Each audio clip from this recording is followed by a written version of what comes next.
Hello, my name is Glenn Dyer, and you are watching a Dyer-Situation. Today I'm seeing Deepwater Horizon, which is something to do with an oil rig that blows up. So, some sort of disaster film is what I'm getting the implication from. And explosions and oil. Probably something about how oil is bad. I don't know. I don't know, could be exciting. Could be boring. Could be a lot of things, I don't know. Let's see it.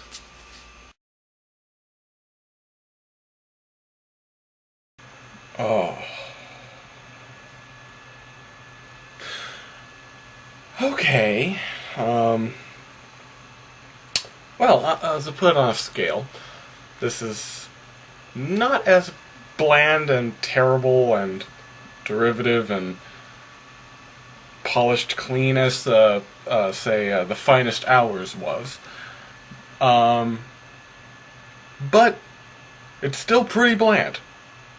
And still pretty boring. And still pretty emotionless. And bear in mind, the first half, I wouldn't call it that. The first half was more eye-rolling, just in terms of like dialogue and set pieces and all that. Like for instance, at the beginning, Mark Wahlberg's character, Mark Wahlberg produces and stars in it. So, his daughter is explaining what he does for like a school project to say what your dad does or something, and she's demonstrating it by putting like a pen thing in her soda can, and as they're talking about it, the pen thing fails and the soda can erupts, and that's about as subtle as this movie gets. That is face-palmingly obvious. And that's pretty much the movie. It is not very smart. It doesn't build up things well, and it's not subtle. So yeah, first half is more like just face-palming, but once it gets to the action scene, where like the plant is blowing up, then it just gets boring. Mostly because the characters that we're with, most of them don't have any kind of like actual emotion to them. Mark Wahlberg's the closest one because we see like his relationship with his wife and kids, but then there's the lady in the control room who we're supposed to feel sympathy for, even though like there's nothing really we've been shown about her to care about her. There's the captain guy who's just got a safety award, so we're supposed to feel sorry for him.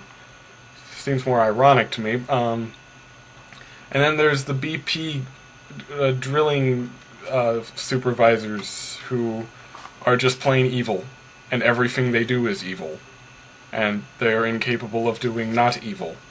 Even when they are pointing out things that are legitimate concerns, they are still staged as evil. Which is mind-blowing to me. Like, literally, the guy is, like, they just did this test, and the test said that the pressure is too high, right? So they need to change out something. And the guy, in essence, just like reading the script or whatever, the guy is just pointing out that, well, if the pressure really is that high, then there should be mud flowing out from that valve there, but nothing's happening. And the guys in the room are admitting, well, yeah, that is weird. Well, I don't know why it's doing that. And, you know, he comes up with a theory and stuff, and he has them test something else. But the way it's staged, they have him go, right. Well, I have to say, why is there no mud coming out of that pipe? And he has him doing it in the most jackass way possible. Like he's just sitting down and turning his nose up as much as he can. And it becomes almost comical just how much they want you to see these BP guys as bad. You know, it doesn't take much effort for us to think of a BP executive as evil. You don't need to go that over the top about it.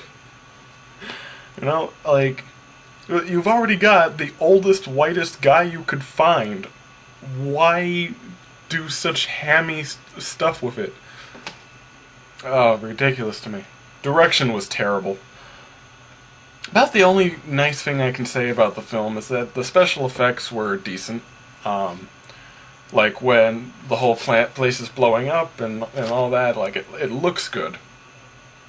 That's about it. It doesn't have much going for it in terms of character, in terms of story, in terms of relatability.